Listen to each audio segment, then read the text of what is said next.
probably the coolest reason so far. Of Oh, really? yeah, Oh, so y'all have had it before.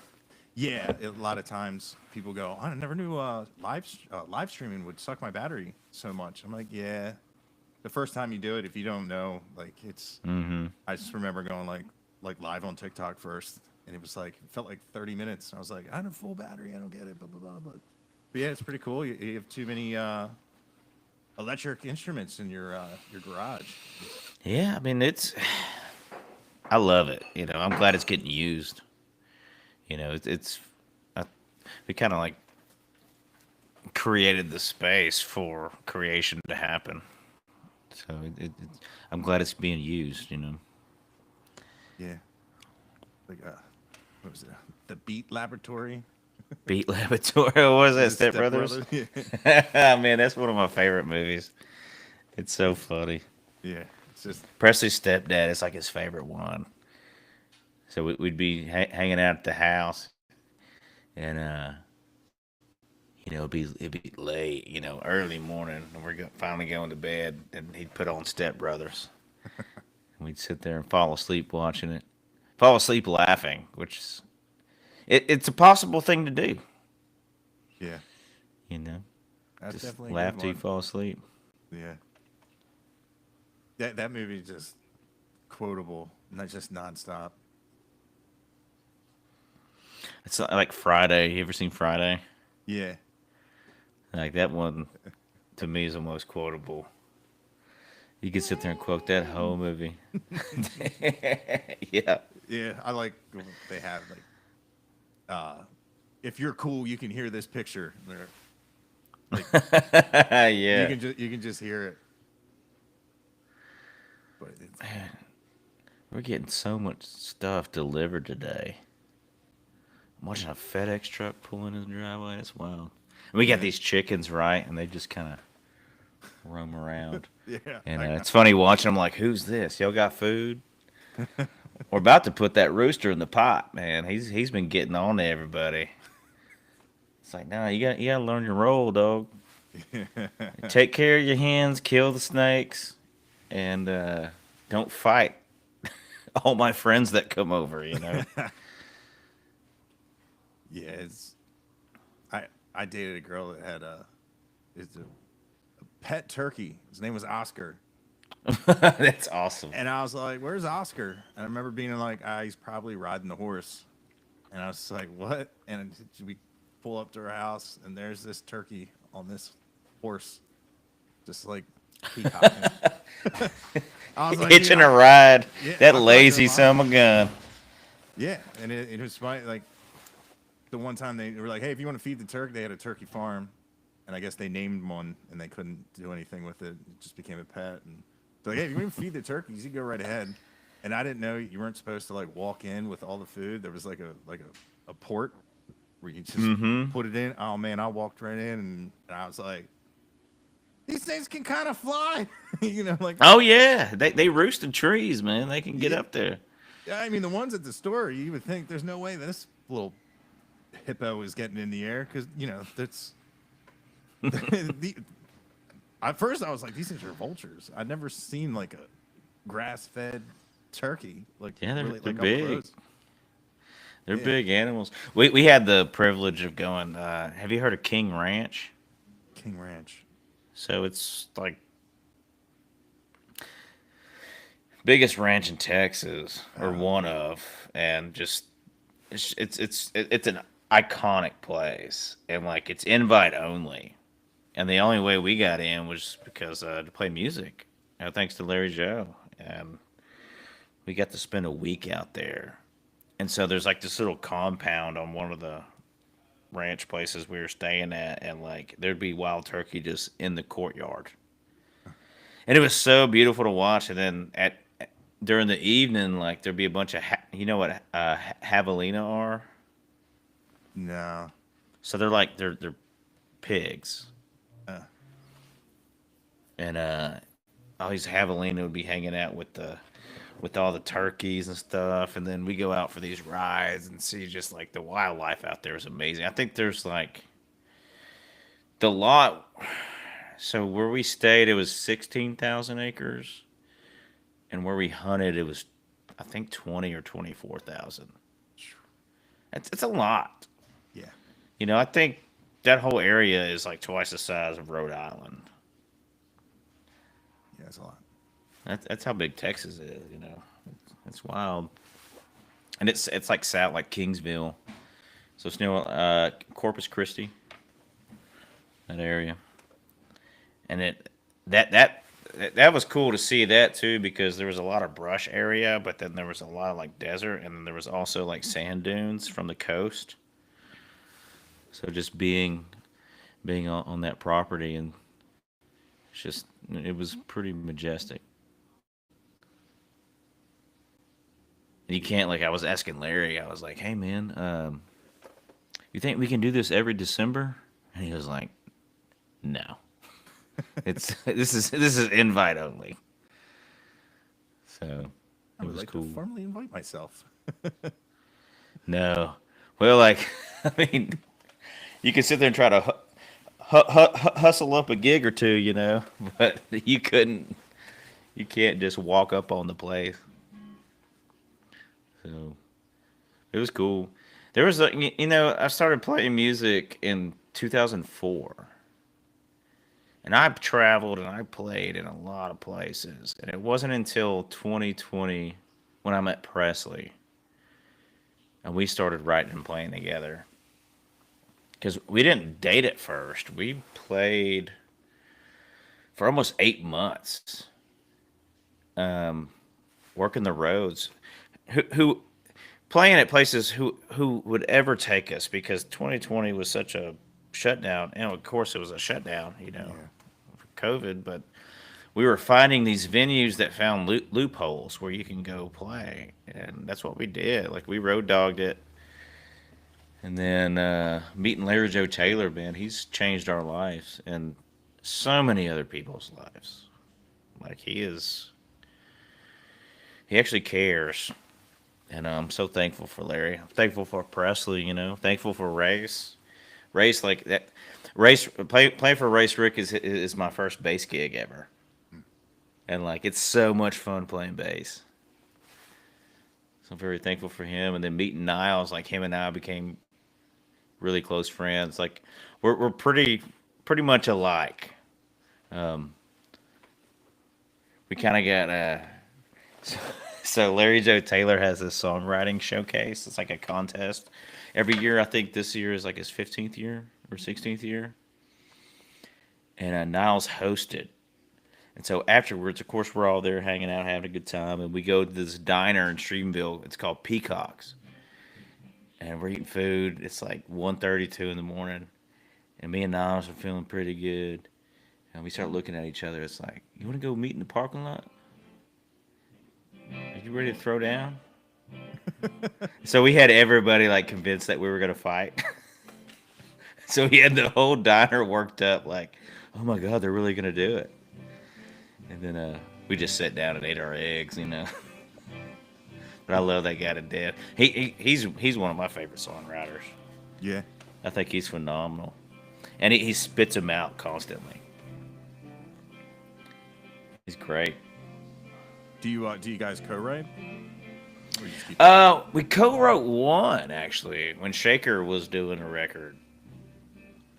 And it was Race, Presley, and I. We just happened to be in the studio, just like if they needed us, for like harmonies or whatever. And Niles was like, "Well, we have the music of this one, we just haven't written it yet. Would you like to co-write it?" And I was like, "For a Shaker hymn cut, absolutely. Let's go in the office, And we sat there and wrote some stuff out, and it was great. I don't know if it'll ever be released, but I just enjoyed that. It was an honor just to be asked, to co-write something. I live for those moments. And that's like in the vault. I guess. I don't know. I don't know what he wants to do with it, but it's very cross Canadian ragweed for sure. Nice. This song is. But I do enjoy co-writing. Like Presley and I do quite a bit of that, and I kind of enjoy like the editing process. I like her delivering a song without music. I want to read it as a story, and if something doesn't quite make sense, then we kind of sit there and edit it. Like we call it getting the red ink out. Like let's get the red ink out and let's work this out. But here lately, man, she didn't need my help. She hadn't been needing my help at all, man. She's been killing it. Now, do you guys like try to plan runs together, or do you guys keep it Press and separate? I, Yeah, yeah, oh yeah. You know, there was a moment where I was like, man, I think I would like to keep it separate because I want to hear about how your day was instead of knowing exactly how it was. But then here recently, I was like, I kind of want to be there, and she wants me there, and her management team, and they put not put a bug in my ear, but kind of influenced me to like, hey, let's focus on that. And I was like, okay, I'll do it. Whatever she wants me to do, I love her that much, So I'll do whatever she wants me to do. yeah, that's cool though. Especially if being a singer, if your voice is hurting and whatnot, and you need to take a break, you can just help out in that way. Or Yeah, well, in that sense, like it does help um, to carry the load. I really enjoy when we do like the song swap thing because I feel like we sing each other, we sing on each other's stuff so well, and we play off each other so well, and it's almost like I feel like when I'm playing with her when we're doing like a duo set that there's not even a crowd. It's just like we're just sitting there in our living room just playing songs in our pajamas. You just happen to look up and there's people out there. So it's cool. Like I'm very blessed to get to do what I love with somebody I love and with a lot of friends that I love. yeah, Like I said, you got to realize, like when I was talking about, you got to know what you want out of this, and I am confident enough to say like I have found that. I get to create with some of the most just powerhouses when it comes to writing. Great lyricists and great people. Like there were times like we'll talk about music before a show, but usually when we're all hanging out the house, it's like we're just cooking and talking about like what are you gonna name your kid kind of thing. We kind of escape what what the stage is, and we just kind of. I love cooking, so I'll just cook for everybody, and we sit around and eat and watch. We're real big in the Righteous Gemstones right now, the okay, HBO show. So we're watching that and just whatever. Whatever takes the ease off each other's minds. yeah. Do you have a signature dish that? Usually, if Niles is coming, I'll cook either my beans or jambalaya. Nice. Niles and his girlfriend Dale, like they like my jambalaya. So, and it's very easy to cook. So, especially if we're going anywhere, I can just cook a bunch of it. Just take it and like everybody eat. That's like a southern thing to do. I always bring food. Yeah, Make sure no one goes hungry. yeah. Jambalaya. That's. I imagine. Well, being around Shreveport, you probably make a mean jambalaya. Well, I learned it from my buddy, my best friend Dallas Booth. He lives over there in Carthage, and his wife Paris. Paris makes the best gumbo I've ever had, and they do the best crawfish boils. I mean Mm, it. Oh, it's so good.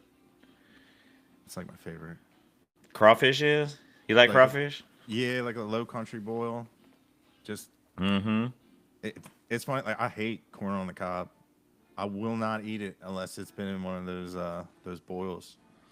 It's that flavor that's in it, you know. Yeah. And now, so I like my mushrooms in in in a good crawfish bowl. This is a guy, we call him Big Country. He's from Mississippi, and he does these boils out there at this ranch. It's called Stone Creek Ranch in Mullen, Texas, and he does tamales in it, which is like you wouldn't think. Yeah. Man, it's so good. Tamales and like hot dog weenies, and but it's funny if you wait long enough. Like you got to stay sober enough to the end of the night because everybody will start passing out, going to bed. If you're the last people standing, they'll start throwing the crab legs in there, Mm.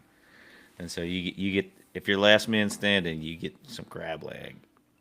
And man, this last boil last year, I made sure I stayed, stayed sober enough to get some of those crab legs. Super good. Yeah. That's the way to eat seafood. That's like my favorite, like the New England clam bake. Of course, we do it in like a turkey fryer. Those guys up there, some of them, they do it like they just dig a hole in the sand, just throw it in. That's cool. Yeah. Man, whenever we went to Maryland, when we were in Bethesda, what's the body of water that's right there in Annapolis? Annapolis. I'm like, I shouldn't have just drove right through it. It's not. Is it the Hudson? Nah, the Hudson's up in like New York. Man, what? I should know. Was it- Like, I drove under it. Because Annapolis, that's where the Naval Academy is. Mm-hmm. And we went and had crab over there, and I was like, this is probably as good or better as the bowl crab that we had in compared to Louisiana over there in Annapolis. Man, it was so good. But that's what like isn't that what's Maryland's known for that? Yeah, the crab cakes, and yeah, crab in general. Because we have a ton of crab houses out here, and like the rowdy guys that come and sit down at the bar and get hammered, they're the ones who called all the crabs you're eating. No shit. I believe that. I believe that. I'll just be like, there's always a sign, and it'd be like reserved, and my buddy'd be like, how can you always look out for the reserve, and you don't ever? Sometimes you want to sit there, sometimes you don't. I'm like, because that's where the crabbers sit. I was like, and if you want to be able to drive home or even walk out of here, so it could be a dangerous place to be because they've been out on the water all morning, all day, and Yeah, they're ready to they're ready have a to good get down. time, Yeah. like let them do it. Yeah, but yeah, Man, that's cool. Man, one thing I loved about Annapolis was seeing how old the buildings were. yeah, A lot of those absolutely. buildings were built before America was, America. Yeah, That's one. Have you ever been to Santa Fe, New Mexico? no, So a lot of those old churches have been built since the 1500s, before New Mexico was even a state. crazy. I love that, yeah, and the fact that they're still standing. yeah. That's what you'll get a lot of that up in the Northeast when the people from Texas come up. And it's funny that the bands that do come up to Philly, they're always like, "Where's a good place to get a cheesesteak?" I remember being like, "Dude, we're in Independence Hall. The country was literally founded like these bricks. I'm like, you can go. There's the Liberty Bell. Yeah. We'll get cheesesteaks after we do a little tour." And especially when people go to when you go to Boston and you realize just like you said, like everything's like back from colonies and everything, and I really want to go to Fenway Park. Like, I want to see that stadium. yeah, But I'd like to do a little tour from like Boston to Philly. We had the chance to go to New York City in January, and that was really cool. We were in Manhattan, and it wasn't as much hustle and bustle as I thought it was going to be. yeah, Like it was very spread out. One-way roads for sure, but we walked everywhere, which was cool. But it was crazy to we're flying in. You look over and see the Statue of Liberty, and I'm like, is that really it? You know, you don't you only see these things in pictures or on movies, and then when you get there, you're like, holy shit, Yeah. like this is actually real.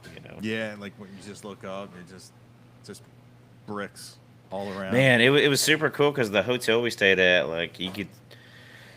So we go get coffee downstairs, and they had like these nooks in the windows, and we'd sit there and drink coffee and look up, and you can see the Empire State Building right there. And I was like, this is not only is it an American icon, it's like a worldly icon. Yeah. Everyone knows the Empire State Building. That was super wild. Yeah, New York's great for food. There's just so many spots you can get food. Have you been to New Orleans? No, I've been meaning to get it's funny. It's like I was complaining about my friends, but I was like, I need to hang out with people that have ambition to like travel, and like I like to travel. I don't like the act of getting there. I can get really. Well, you got to make that part fun. I know. You know what I mean? You got to get in a car with people that you enjoy being around, and you'll have a good time. And then you get to New Orleans. Of course, you got to get your beignets or whatnot, but like, there's not a lot of places to go eat in New Orleans that are bad. So you can find some place to eat that's super good, and then you go to Frenchman Street. Because Frenchman is where a lot of the jazz players play, and it's like the music's so good. Like, stay off of Bourbon. Like, Bourbon is like the touristy part. It's like going to Austin and being on 6th Street. Everyone's just like drunk and obnoxious. But like, Yeah. Frenchman is like good food. I remember I had fried squid one time. Dude, that shit was fire. Super good. You had to chew on it for a minute, but it still tasted good though. And you can like one thing about New Orleans, like Louisiana in general, like you can buy a beer and then walk out of the bar and walk down the street with your beer, deciding whatever other bar you want to go to. Now you can't take it into the next bar, but you can walk down the street in the quarter and drink your drink. Yeah, It's super cool. Yeah, it's funny how like obviously the United States of America is just, we're all Americans, but every state, you always have to wonder. It's like, what's the rules around here about walking around? Well, okay, so I don't know a lot about Delaware. Tell me about Delaware. Oh man, I remember to serve alcohol, you got to go take like an ABC class. And I remember he was a federal agent. He goes, passengers in cars in Delaware can drink. And I was like, oh, that's all I need to hear. Yeah. Apparently, as long as the driver isn't.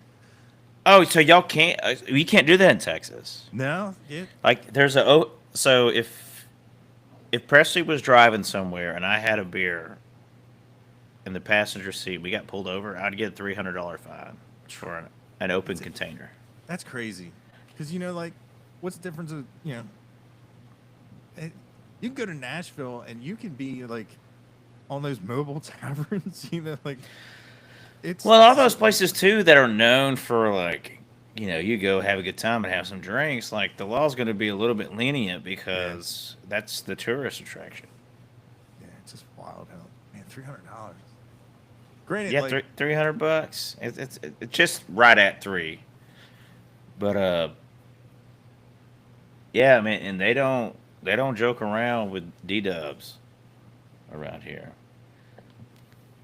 So, and that's a good thing. Like I would never, advocate. Oh yeah, get fucked up and go home. Like no, just call a ride or, you know what? Sleep on the sidewalk. yeah, You know. I've always been a big fan of just laying down my back seat and put my feet in the trunk, just laying Heck yeah. laying What down. what the thing in Texas is like if I think Louisiana too. Um, if you go in your vehicle to go to sleep and not drive, you got to be either in the back seat and you have to have your keys away from you Yeah, because they'll still get you if you're asleep in the driver's side. yeah. We have that too. Tell you just throw your keys as far as Man, possible. maybe we shouldn't put this stuff on the podcast, huh? I don't know. Yeah, that's Dude, funny. Shreveport was a correct that was a very adult dose for me. Those 10, 12 years I was playing over there, I learned a lot. Because I mean, the bars in Shreveport downtown, they stay open till 6. They only legally have to close for an hour It's crazy. to clean. And so we'd go. There was one time, like for like 2, 3 years, we were playing 3 nights three three gigs a day for 3 years straight. So we do like a lunch gig and then a supper gig and then a late night club gig. Just continuous. And it was fun. It was a lot of fun. Definitely learned a lot. I learned what to tell my friends not to do. Yeah, that's a wild lifestyle too. Just Yeah, it's not easy, but for me, like it was fun for me because I just wanted to learn from these guys. Um, because in Marshall, where whenever we played there, like it was a lot of fun, but like we had met these musicians out of Shreveport that I was like, man, I need to learn so much from them because I think they're phenomenal. And so to the point where I kind of lived over there for 3 years, just couch surfing and just soaking in everything I could from the way that they were writing or the way they were playing certain things or writing melodies, just all the aspects of music. And, it was Shreveport, holds a very hefty part in my heart. yeah. I love Shreveport. I love the friends that I've met out there. Good people. A lot of them do. And we're talking about session players. They do session work in Muscle Shoals and just just great players. Really down to earth too. And they got families, so it's kind of easy to hang out with them now. But yeah, like bouncing around and stuff. Did that help with your writing? It sounds like sound like a Oh like a yeah, for bluesman sure, going like doing the hobo thing in for Mississippi. sure. I mean, there's a lot of loneliness and heartbreak that goes involved in all that stuff. But like, there's a lot of yeah. I mean, it definitely helped out with the songwriting process, and still does to this day. You don't ever, don't forget your past. Um, there's a lot of those things that you want to hold on to. But yeah, like, yeah, being on the road, man. Even to this day, we've been traveling so much, which is fun. I love it. I'm realizing how old I am getting though, when it comes to you know 300-400 miles in between each gig. Yeah, A lot of beef jerky. that's yeah. Beef jerky and thirsty right after. Well, be like Red Bulls or whatever energy drink, and then uh, beef jerky, almonds. I like almonds. And then you get to the venue, you do your sound check. The joke is, we're not really musicians. We're professional waiters. You just wait around all day just to play for an hour or an hour Yeah, and a half. yeah. Hurry up and wait. Hurry up and wait. Yeah, but I wouldn't change it for the world, you know. Yeah, it definitely is fun. You definitely have to be cut out for it, but man, like I haven't been on the road in a while, and I do miss it.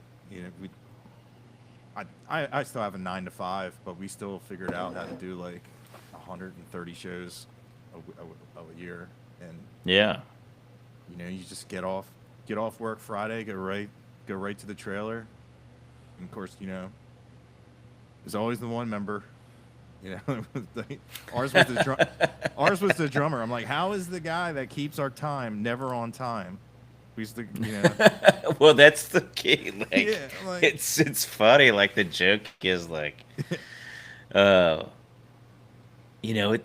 So I'll go in depth with it, but like 60% of this business, I think, is just showing up on time yeah, and work ethic.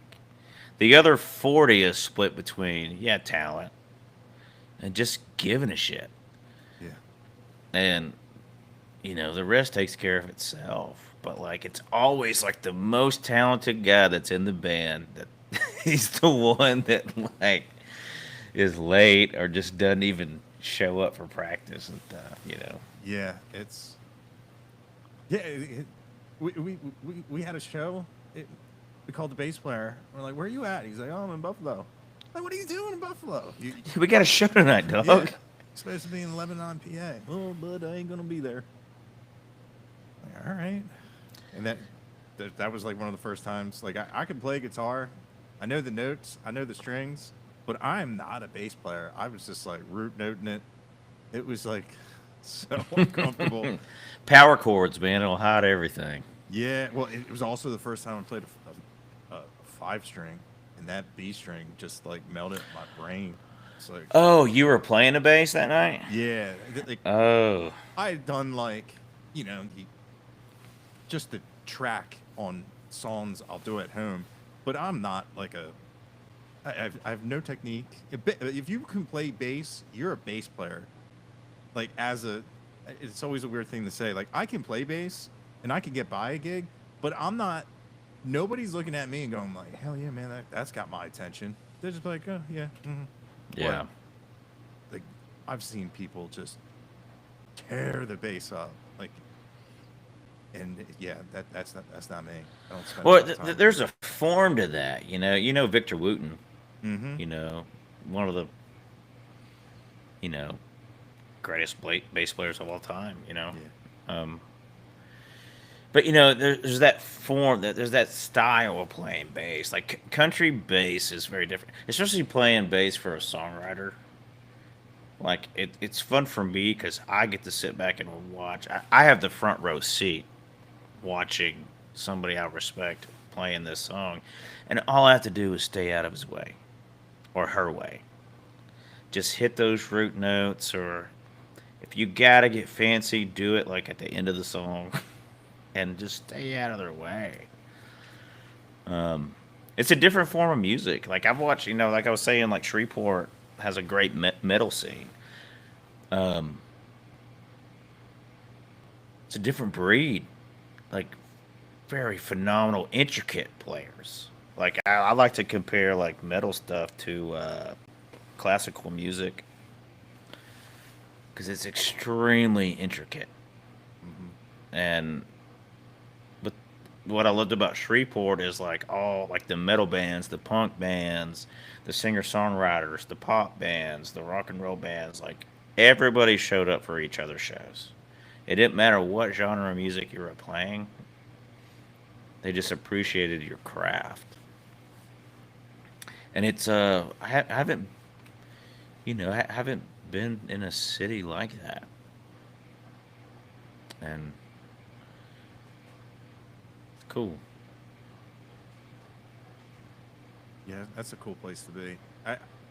I wish we had a local place that did original bands. A lot of places around here, there's some great venues, but man, there's a lot of tribute bands. I just can't. Well, yeah, I mean they sell tickets or Yeah, it's amazing sell to me. booze, but that's how East Texas was. It was very you get, hey, we'll pay you $100 to play on Friday, but you got to play 3 hours. And then they would hire this, cover band for $2,000 to play 2 hours. And I get it, it's a business. It sells. It's how much beer can you sell? Yeah. And but we're fortunate enough to be able to do what we kind of want to do, and sell tickets, or drink booze with the people, so they're buying booze, and it works out for everybody. Yeah. I just love how the culture down there is, play your own music, We don't want to hear Yeah, it wasn't the until I jukebox. started going farther west in Texas Yeah. where the appreciation for songwriters it grew, blossomed for me, because you'd play a cover song or two to see if the crowd's working with it, and they're like, play your shit, like what are you doing? Yeah. And it definitely changed our lives moving over here to this area. So Now, is there like a cover song that, like, if the crowd's just treating you like background music, is there like a go-to where you just keep it in the bag? now for me, no, I won't do it. They will learn to Like, love me. I'll just keep playing Yeah. whatever. Um, there is a trick, I'm sure you've heard it before, where oh, can you play this song? You're like, it's $100 song, and then if they throw it in the tip jar, but then you better show up and play that rig. But if got a buddy, so Brian, buddy Brian over there in Arkansas, he has this band called Sad Daddy, and they were playing in Texarkana, and this guy came up and said, "Y'all know Wagon Wheel?" Oh, And Brian was like, "It's $100 song."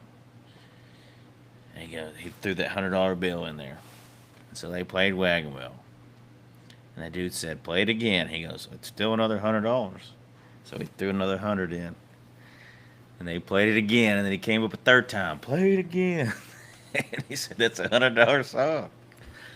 $300 they made in 25 minutes. And then same guy came up. Y'all know Man of Constant Sorrow? Because they have a banjo player in the band. And Joe Sundell, he's the one that plays banjo. Great writer as well. He was like, "Yeah, I know it. It's $100 song." They made $600 in like 40 minutes. So that's like, I live off that standard now. If someone comes up to me or press or whoever, play this song. What? That'd be $100. But here you go. I can't believe you did the same song 3 times. Like, No, two songs. oh, two. Well, it was one song 3 times and another song 3 times. So they played two of the same songs 3 times apiece and made $600. They probably made more in those two songs than they did for their guarantee that night. Yeah, music's funny. Like, I told a guy, I was like, "Hey man, we need a doorman to collect our cover." I didn't know we needed one. He was local, and he's like, "How much am I going to make?" I said, "You'll make $1 a head." And he goes, "Pfft." I said, "Dude, you'll make more than the band." And he's like, "Get out of here." I said, "You'll make more than me, and I'm in the band." And he Yeah. came out, and he was doing the cut, and he's like, "Ooh." I was like, "I told you you'd be making more than us." He's like, "How is that possible? I made $1 a person. I made more money than everybody in the band." I said, "Yeah." I said, "Well, welcome to music." It's Yeah, like, well, what'd you have, like 400 or 500 people there? no, it was just the payout of how it was. It was, everybody always tells you this is the most people we've ever had in here, but that show, that we had a crowd, everybody in the place was fighting. Our our lead singer, he punched some dude in the face, and he broke his hand, he broke his arm or his hand, and he wrapped it up in a towel. I was packing everything up. The bar owner came out. And he said, "I paid for you all to play to one." I said, "Listen, man, I don't know what happened. I'm sorry about your bar." And he goes, "You see, y'all just made me money. I got insurance and all that, and it's insured way more than it's worth. Get on up there and finish." And I was like, "All right." And he wrapped his hand up. He played, but to go to the hospital afterwards. And he was letting us watch the tapes. And it was, it's always when people start betting money on the pool table, double or nothing, double or nothing, double or nothing, and then they try to take the money and run. Oh, Lord. Oh man, it was fun. It's one of the biggest human beings I've ever seen jumped on stage, and I tried choking him out. I couldn't get under his chin. And I'm like, yeah, and he's just swinging me around. My feet are all, I'm 6'1", and my feet are hanging off the ground. And I just let go, and he's like, "Hank's cousin, I'm helping." Man, he's like, "That was awesome." I'm so sorry. I don't, because all he had to do was just smash me into something. I would have gave up, my guitars are up there. They're like, they become like your kids. For sure. You put so much time, and that's what some people that just don't understand, that don't play, and they'll be like, "Oh man, just get another one." It's like, nah, man, that was the one. They're all different. They have different feels. Some of them that have been with you since, you first started, when you couldn't play jack on it. And that's another thing. That's just the road. I can't tell you how many times, I swear, lock the trailer door and somehow it falls off, and you just look back and all your crap's over the road. Oh no. Who packed this? Yeah, because like you go, "Whoop," and just the hinges will totally miss, but yeah, we're good. We don't have to throw a lock on. We're only going down there. And just hear, what's that sound? Everything going on the highway. Oh, dude, sometimes it's like real life Spinal Tap. If you get there and you're like, where's the power cord to this? I can't tell you how many times we have to cut open a cord and like hardwire, and just pray that the thing doesn't just burn up. Yeah. Because the days of the Radio Shacks and adapters and all that's gone. Like if you can't get it delivered to where you're going by Amazon to the venue, like that's all like those like local guitar stores and music stores. If there's not a Guitar Center anymore, like you're screwed. It's crazy. It's just you gotta buy everything in twos. Yeah. Everything in twos. From Guitar Center for sure. Because shit, we'll buy mic stands, and they don't last. No, like. But they're like, "Hey, this is a lifetime warranty." And I was like, I know why it is. Yeah. I know exactly why it's a lifetime warranty. Yeah. Because this is going to last us 2 gigs. Yeah. Oh, I have a Tama mic stand from like the 90s. The thing is a tank. I don't understand. Is it made out of metal? Like, yeah. It's a weapon. Like steel. But yeah, the Guitar Center, I remember they always tell you the warranty, and the guy tells this story of a QSC speaker catching on fire because the guy threw a cigarette out, and it lit a fire in the truck bed. And I said, "Yeah, I know that story all too well because that's my band." So yeah, yes, I will be. You'd be handing them back cinders, and they're like, "What was this?" It's like, yeah, that's on us. My bad. Yeah, it is crazy. I mean, it is a business when people think it's all all fun and partying and everything. There is that aspect, but man, there's a lot of money behind. Like that can always be a frustrating part when it took money to get these places, and yeah, like and you want to play for people and have everybody have a good time. And just sometimes, man, it's just the night ain't on. Well, you gotta have respect for yourself too. Yeah. It's okay to. If somebody wants you to come play and you give a price that they don't want you, that's fine. But there'll be somebody else that'll want it.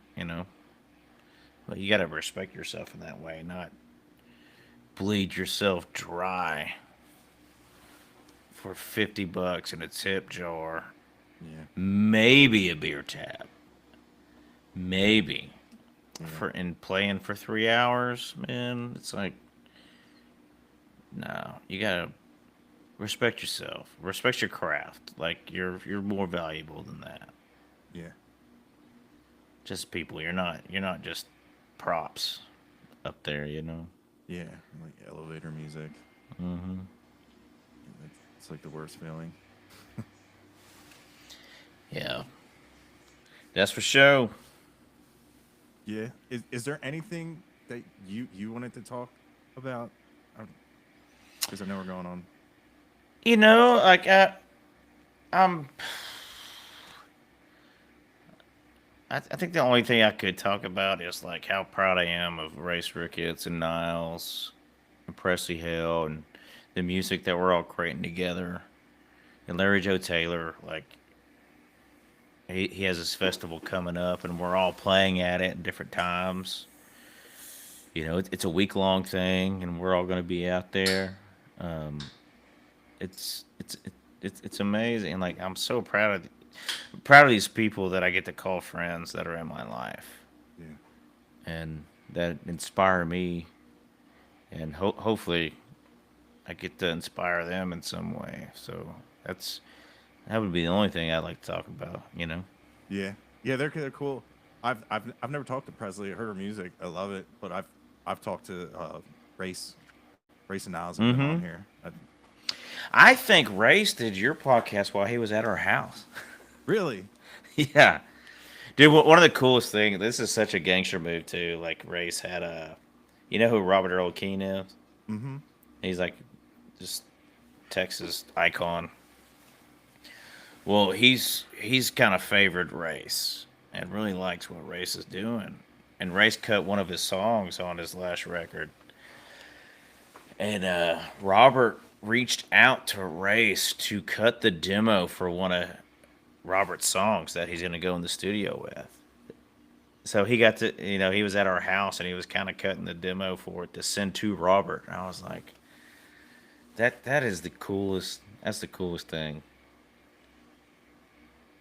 So, to be for him to be a part of that and just to be there when it was happening. And Yeah.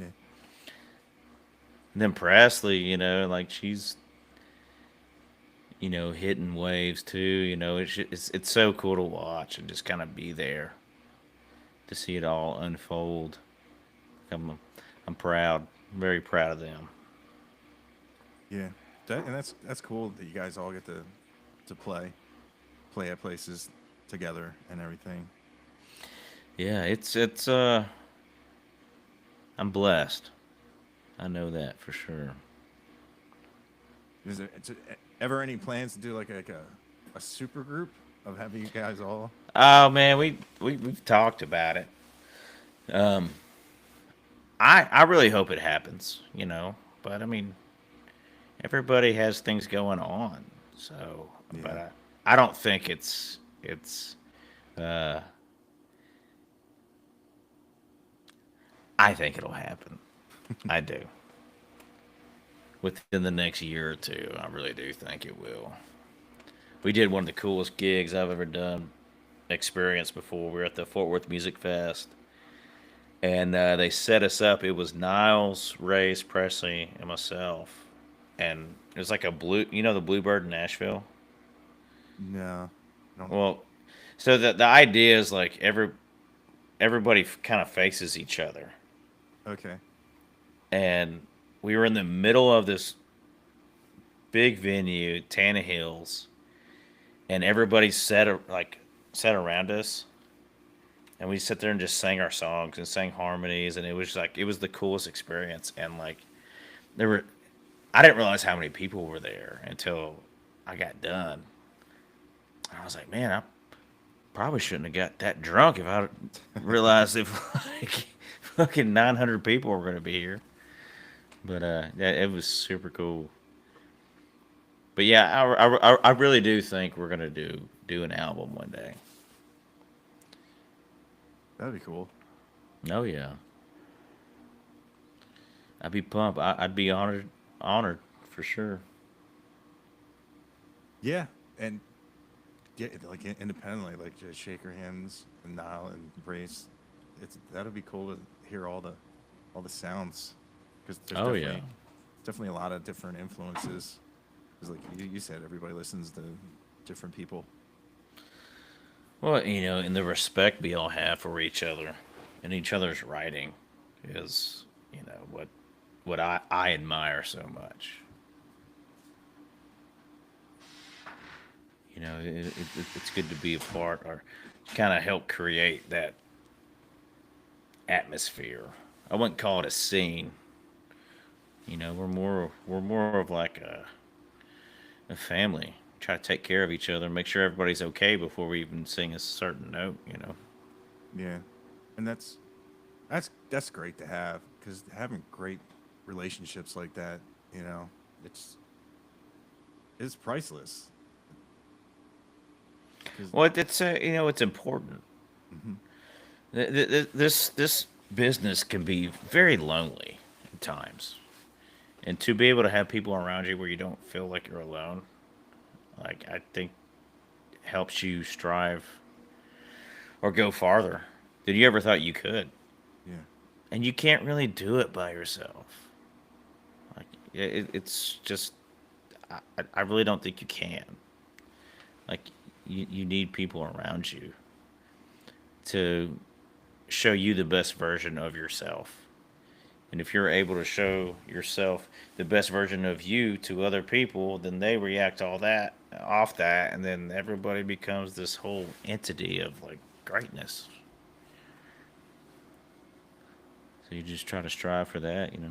yeah, and it's great to have those relationships in case, if something takes off, you want to have your base of people that you know and trust, that will have your best interest, because like that's when the snakes come. And you Yeah. think it's somebody like, hey man, I'm gonna do this for you. I'm gonna be Papa Bear. Everything's gonna be all right. And then next thing you know, you're like, man, I have this song out here. It's doing fantastic. And where's all my money? And Yeah. you signed this, and there's a sundown clause. So if I do leave you because you're ripping me off, I have no claim to any of my music. So it's nice to have people that can warn you of Yeah. Like stuff like that. yeah, you gotta you gotta have that for sure. It's we've been through a couple situations to where thankfully we've come out on top. So, and it wouldn't have happened if we didn't have each other. Yeah. But there's like this new TV show, or it's called like The Bondsman with Kevin Bacon. I'm pretty sure it's called. I haven't seen it. I Well, haven't even heard of it. your one song, "The Devil." I'm terrible with song. I was like, man, that song should have been the title track to this TV Oh show. yeah. Well, I that's just think, cool. yeah, I just think it really goes. It's a great song, because like when you just kind of get, not like conditioned, when you just see like a name, like sometimes just thinking like, oh, it's gonna be like country or this, and then like that was like one of the first songs I heard of yours, and I was like, oh shit, this is pretty good. And I liked not being able to like put a genre down to it. I'm just kind of like, man, it's just music with a bunch of cool stuff going on. I really liked just how dynamic like that song, and then you have like ballads that were, Thanks, it's just man. like, you know Yeah, that you was all my buddy in Shreveport, Michael Stevens. Like he produced that whole album, and he's such a genius. He's such a genius. So like, I give him all the credit for me and the devil, yeah, or any song on that record. He has a great ear. He works out of Monster Souls too. He'll go over there. So yeah, he's a great dude. yeah, I definitely loved. I just like what like people like you guys are doing. Just it sounds like it's crazy to say, it sounds real. Like it's Well, music. thank you. It's funny. Sometimes I get in people's car, and they know me from TikTok being the country versus metal guy, and then they put on country, and I'm like, not this. It's you know what I mean? Like I'm like, Yeah. it's funny. Is like on like a platform that I have, I'll never tear anything down. But when I'm in a car and I know I'm being recorded, I'll be like, listen, this is and just shred it. I'm like, now listen to this, and I'd be like, does that sound like native instruments? No, it sounds like a real fiddle, and I get what that's used for like someone in a bedroom trying to make it, and that's absolutely awesome that there's virtual instruments for that. But when it's something on like the radio and some of the vocals now, it just sounds like they're singing underwater with the auto tune, and it's just I can't get down with it. Like I like to hear someone's voice for their voice, and it's all right. If Yeah. I don't know, it's just weird. But then again, like I do play. Maybe it is because I do play guitar and like even the guitar tones for a while, like after like 2010, for some it all sounds the same. They used to put on the radio and be like AC/DC, it's Metallica.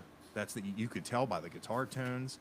There was like characteristics of bands that stood out. Like, and Yeah. it's just you like if you heard a solo, even if you've never heard, you'd be like, oh, it's David Gilmour. It's either David Gilmour solo now or Pink Floyd. But yeah, that kind of like got lost. And I like what I really loved and love is like what down in Texas, everybody sounds different. Like people are using different amps and different sounds. It's Yeah. for the most part of like Brace and Shaker Hymns and you, and it's different in its own way, and it's cool because like you, as being like a guy who likes hard rock and heavy metal, like a lot of this stuff, like I'm not missing out on anything. There's still crunchy guitars and heavy lyrics and stuff, but it's just what I really like about it is you feel like you're listening to musician like people, and I just I don't Yeah. know, and it's good. Well, thank you, man. Like it's that's all we can be. What you see is what you get. But that's cool, man. I really appreciate that. I really do, man. Yeah, For you to recognize that. yeah. It it's funny. It's like I tell a lot of people. It's like I get like I care. You know what I mean? When I hear something, and you'd be like, oh man, they got to be huge. And then you go, because I'll take some sounds from Apple or take some sounds from Spotify, and you'll see like, and it's just a lot of people have a lot of people listening to them, but I think a lot of people are missing out because you can get like the real authentic thing that's you're just I don't know. Yeah. It just to hear people's music, especially like your music and Presley and all this, you know what I mean? It's like it's still frustrating to try to, like when I do get in the car and people, I'm like, no, that's not what I'm, it's not what I'm going for. I want Right. to listen to Nick and Presley and like embrace and I get sometimes there are very like local type deals where you might not know. I get, like if you're a Texas artist singing a lot about Texas, I could see why people would be like, this doesn't resonate with me, but Well, I don't it know. works. Yeah, right. It works around here for sure. Yeah, And I have a good time with that stuff, but like, you know, we can only do what we know how to do, yeah, you know. So, but I definitely dig it. well, I appreciate it, man. I really appreciate you having me on, man. Yeah, dude, thanks for coming on. And Heck I, yeah. yeah, I hope people, you know, listen to this and listen to your music because it's great, and I love you and Presley, you guys do his sound. It's very reminiscent. I love when Caton and Cleto duet. Oh yeah, And yeah. They're icons around here. yeah, it's it's cool when you know like the story of you know that Yeah. there is a relationship. Because it's funny is I somebody said something about the Flatland song, "Life Where We Work Out." I was like, oh, that's Caitlin, his wife, and they're like, oh, I didn't know they were thinking. Because I showed them a picture and they're like, oh, I thought that was somebody you dated. I was like, no, I said that's me, Caitlin, and her husband. Yeah. No, I'm like, that's just a picture. I was like, I sure is. It's funny, man. But yeah, Heck yeah. I do appreciate you coming on, and it was good talking to you. Well, I really appreciate you had me on. I really enjoyed getting to talk with you and getting to know you. You know, that's pretty cool. Maybe one day we'll be able to come up to Delaware. You know. Yeah, yeah. Hey, that's my dream. Make everybody famous enough so I don't have to go anywhere. Just in town. There you go. There you go. I like it. I like it. Bring Texas to the Northeast. There it is. I like Yeah, that too. I like that idea. yeah. Or hey, since I've been doing this, the LJ always LJT. Dude, come on down, come on down. And I'm like, it's easy for you, but yeah, maybe one day. Well, I hope so, man. I'm I'll have sure to we cross can. paths. It'd be cool. Maybe we can get you hooked up, do like a live podcast out there. Yeah, dude, that actually, we're actually trying to put something together for that for another festival. That would be really cool. And just have people sit down and They'd welcome you in with open arms, man. I know that. post ring interview. Heck yeah. You just played main stage. How do you feel? I would like to thank. I'd like to thank them, Joey Taylor. Doing shots. Yeah. Heck yeah, man. Well, I really appreciate your time, man. Yeah, yours as well. I know how valuable a musician's time is, so I do appreciate taking time out of your day. Yeah, I'm gonna go cook some dinner and maybe go to bed early. We had to be in the studio tomorrow, so Uh, need to get some sleep. You know. yeah, you're well rested. But yeah, man, thanks for coming on and tell everybody I said hi. Sounds good, man. Thank you so much. Yeah, thank you, Nick. And yeah, you have a good night and laugh yourself to sleep. Put some Step Brothers on. We'll do that. I think we're gonna watch Righteous Gemstones. Get caught up with that. So, There you go. all right, man. Well, you have a good evening. You too, man. Thank you. I'll talk to you.